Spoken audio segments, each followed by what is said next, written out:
Frankenstein by Mary Shelley. Chapter 24.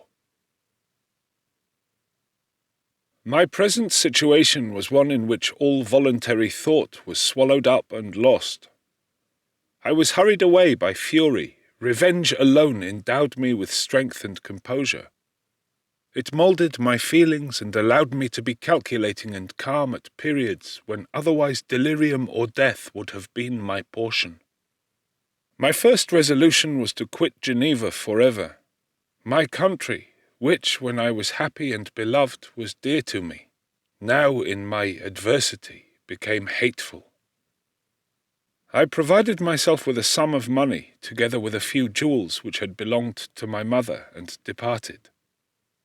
And now my wanderings began, which are to cease but with life. I have traversed a vast portion of the earth, and have endured all the hardships which travellers in deserts and barbarous countries are wont to meet. How I have lived I hardly know. Many times have I stretched my failing limbs upon the sandy plain and prayed for death. But revenge kept me alive. I dared not die and leave my adversary in being. When I quitted Geneva, my first labour was to gain some clue by which I might trace the steps of my fiendish enemy.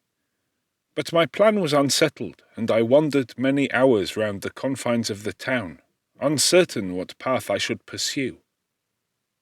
As night approached, I found myself at the entrance of the cemetery where William, Elizabeth, and my father reposed. I entered it and approached the tomb which marked their graves.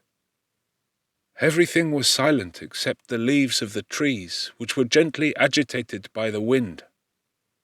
The night was nearly dark, and the scene would have been solemn and affecting, even to an uninterested observer. The spirits of the departed seemed to flit around and to cast a shadow which was felt, but not seen, around the head of the mourner. The deep grief which this scene had at first excited quickly gave way to rage and despair. They were dead, and I lived. Their murderer also lived, and to destroy him I must drag out my weary existence. I knelt on the grass and kissed the earth, and with quivering lips exclaimed, "By the sacred earth on which I kneel, by the shades that wander near me, by the deep and eternal grief that I feel, I swear, and by thee, O night, and the spirits that preside over thee, to pursue the demon who caused this misery, until he or I shall perish in mortal conflict. For this purpose I will preserve my life. To execute this dear revenge will I again behold the sun and tread the green herbage of earth, which otherwise should vanish from my eyes forever. And I call on you, spirits of the dead, and on you, wandering ministers of vengeance, to aid and conduct me in my work. Let the cursed and hellish monster drink deep of agony. Let him feel the despair that now torments me." I had begun my adjuration with solemnity and an awe which almost assured me that the shades of my murdered friends heard and approved my devotion. But the furies possessed me as I concluded, and rage choked my utterance. I was answered through the stillness of night by a loud and fiendish laugh. It rang on my ears long and heavily. The mountains re-echoed it, and I felt as if all hell surrounded me with mockery and laughter. Surely in that moment I should have been possessed by frenzy and have destroyed my miserable existence, but that my vow was heard, and that I was reserved for vengeance. The laughter died away, when a well-known and abhorred voice, apparently close to my ear, addressed me in an audible whisper. "I am satisfied, miserable wretch. You have determined to live, and I am satisfied." I darted towards the spot from which the sound proceeded, but the devil eluded my grasp. Suddenly the broad disk of the moon arose, and shone full upon his ghastly and distorted shape as he fled with more than mortal speed. I pursued him, and for many months this has been my task. Guided by a slight clue, I followed the windings of the Rhone, but vainly. The blue Mediterranean appeared, and by a strange chance I saw the fiend enter by night and hide himself in a vessel bound for the Black Sea. I took my passage in the same ship, but he escaped, I know not how. Amidst the wiles of Tartary and Russia, although he still evaded me, I have ever followed in his track. Sometimes the peasants, scared by this horrid apparition, informed me of his path. Sometimes he himself, who feared that if I lost all trace of him I should despair and die, left some mark to guide me. The snows descended on my head, and I saw the print of his huge step on the white plain. To you, first entering on life, to whom care is new and agony unknown, how can you understand what I have felt, and still feel? Cold, want, and fatigue were the least pains which I was destined to endure. I was cursed by some devil and carried about with me my eternal hell.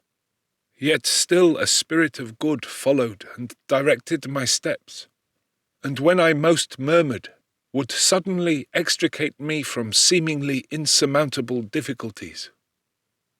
Sometimes, when nature, overcome by hunger, sank under the exhaustion, a repast was prepared for me in the desert that restored and inspirited me. The fare was, indeed, coarse, such as the peasants of the country ate, but I will not doubt that it was set there by the spirits that I had invoked to aid me. Often, when all was dry, the heavens cloudless, and I was parched by thirst, a slight cloud would bedim the sky, shed the few drops that revived me, and vanish.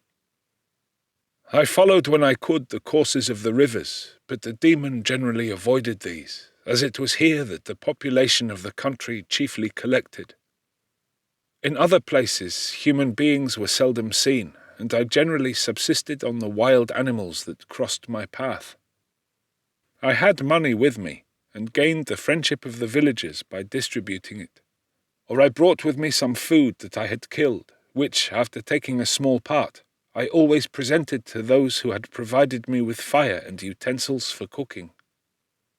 My life, as it passed thus, was indeed hateful to me, and it was during sleep alone that I could taste joy. Oh, blessed sleep! Often, when most miserable, I sank to repose, and my dreams lulled me even to rapture. The spirits that guarded me had provided these moments, or rather hours, of happiness that I might retain strength to fulfill my pilgrimage. Deprived of this respite, I should have sunk under my hardships. During the day I was sustained and inspirited by the hope of night, for in sleep I saw my friends, my wife, and my beloved country. Again I saw the benevolent countenance of my father, heard the silver tones of my Elizabeth's voice, and beheld Clerval enjoying health and youth. Often, when wearied by a toilsome march, I persuaded myself that I was dreaming until night should come, and that I should then enjoy reality in the arms of my dearest friends. What agonizing fondness did I feel for them! How did I cling to their dear forms, as sometimes they haunted even my waking hours, and persuade myself that they still lived.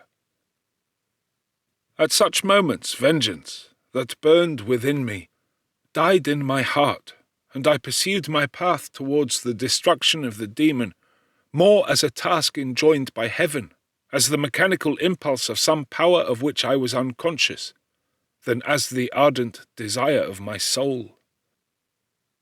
What his feelings were whom I pursued I cannot know. Sometimes indeed he left marks in writing on the barks of the trees, or cut in stone that guided me and instigated my fury. My reign is not yet over.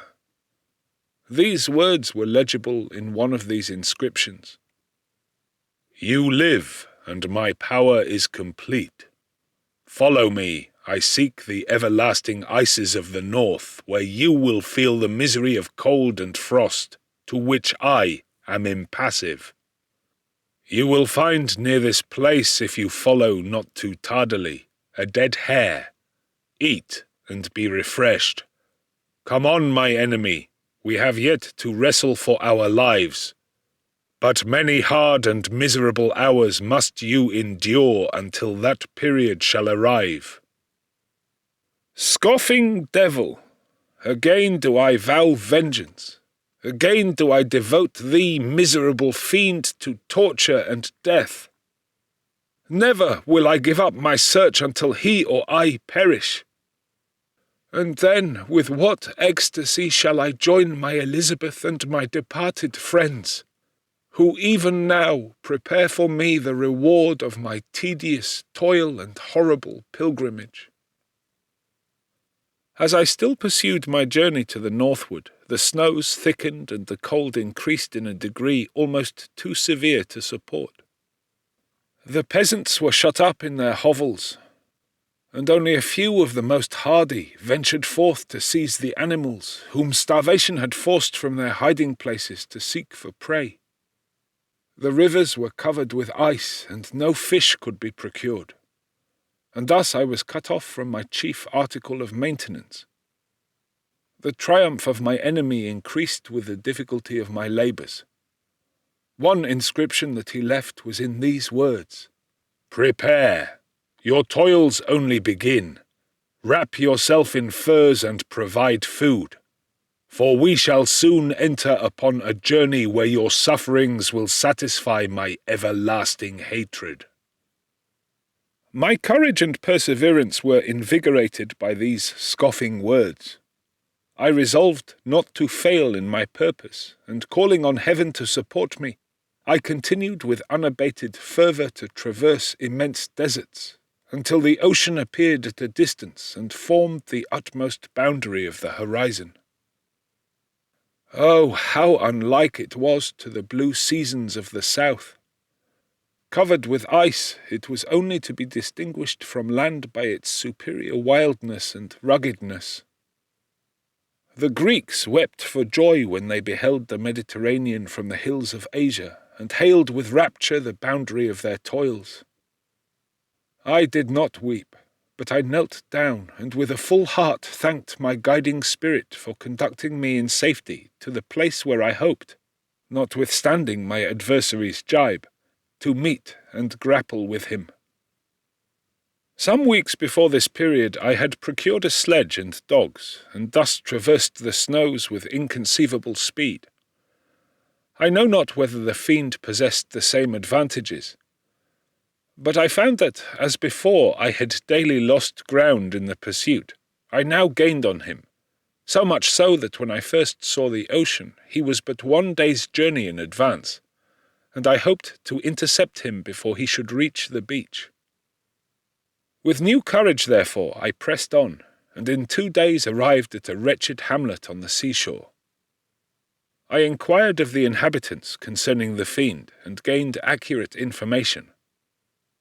A gigantic monster, they said, had arrived the night before, armed with a gun and many pistols, putting to flight the inhabitants of a solitary cottage through fear of his terrific appearance. He had carried off their store of winter food, and placing it on a sledge, to draw which he had seized on a numerous drove of trained dogs, he had harnessed them, and the same night, to the joy of the horror-struck villagers, had pursued his journey across the sea in a direction that led to no land, and they conjectured that he must speedily be destroyed by the breaking of the ice, or frozen by the eternal frosts. On hearing this information, I suffered a temporary access of despair. He had escaped me, and I must commence a destructive and almost endless journey across the mountainous ices of the ocean, amidst cold that few of the inhabitants could long endure, and which I, the native of a genial and sunny climate, could not hope to survive. Yet at the idea that the fiend should live and be triumphant, my rage and vengeance returned, and like a mighty tide overwhelmed every other feeling. After a slight repose, during which the spirits of the dead hovered round and instigated me to toil and revenge, I prepared for my journey. I exchanged my land sledge for one fashioned for the inequalities of the frozen ocean, and purchasing a plentiful stock of provisions, I departed from land. I cannot guess how many days have passed since then, but I have endured misery which nothing but the eternal sentiment of a just retribution burning within my heart could have enabled me to support. Immense and rugged mountains of ice often barred up my passage, and I often heard the thunder of the ground sea which threatened my destruction. But again the frost came and made the paths of the sea secure. By the quantity of provision which I had consumed, I should guess that I had passed 3 weeks on this journey, and the continual protraction of hope returning back upon the heart often wrung bitter drops of despondency and grief from my eyes. Despair had indeed almost secured her prey, and I should soon have sunk beneath this misery. Once, after the poor animals that conveyed me had with incredible toil gained the summit of a sloping ice mountain, and one, sinking under his fatigue, died, I viewed the expanse before me with anguish, when suddenly my eye caught a dark speck upon the dusky plain. I strained my sight to discover what it could be, and uttered a wild cry of ecstasy when I distinguished a sledge and the distorted proportions of a well-known form within. Oh, with what a burning gush did hope revisit my heart!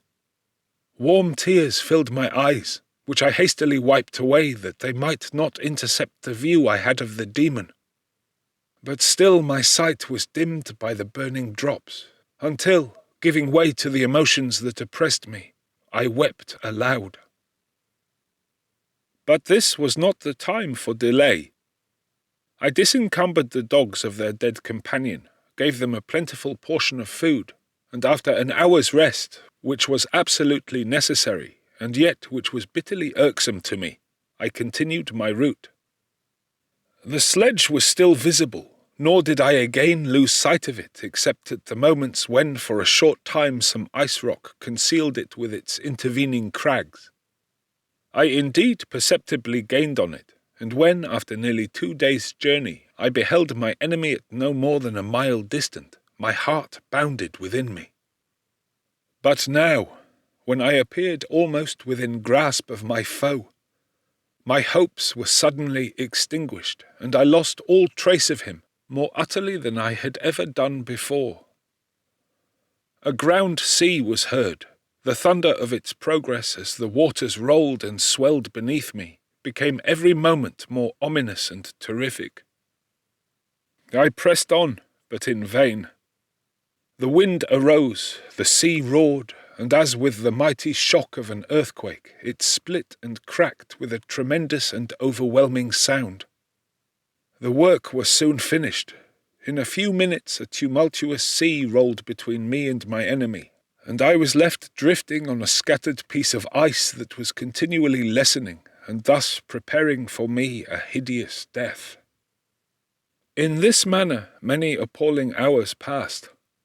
Several of my dogs died, and I myself was about to sink under the accumulation of distress, when I saw your vessel riding at anchor and holding forth to me hopes of succour and life. I had no conception that vessels ever came so far north, and was astounded at the sight. I quickly destroyed part of my sledge to construct oars, and by these means was enabled, with infinite fatigue, to move my ice raft in the direction of your ship. I had determined, if you were going southwards, still to trust myself to the mercy of the seas rather than abandon my purpose. I hoped to induce you to grant me a boat with which I could pursue my enemy. But your direction was northwards. You took me on board when my vigour was exhausted, and I should soon have sunk under my multiplied hardships into a death which I still dread, for my task is unfulfilled. Oh, when will my guiding spirit, in conducting me to the demon, allow me the rest I so much desire? Or must I die and he yet live? If I do, swear to me, Walton, that he shall not escape, that you will seek him and satisfy my vengeance in his death. And do I dare ask of you to undertake my pilgrimage, to endure the hardships that I have undergone? No, I am not so selfish. Yet when I am dead, if he should appear, if the ministers of vengeance should conduct him to you, swear that he shall not live. Swear that he shall not triumph over my accumulated woes and survive to add to the list of his dark crimes. He is eloquent and persuasive, and once his words had even power over my heart. But trust him not. His soul is as hellish as his form, full of treachery and fiend-like malice. Hear him not. Call on the names of William, Justine, Clerval, Elizabeth, my father, and of the wretched Victor, and thrust your sword into his heart. I will hover near, and direct the steel aright.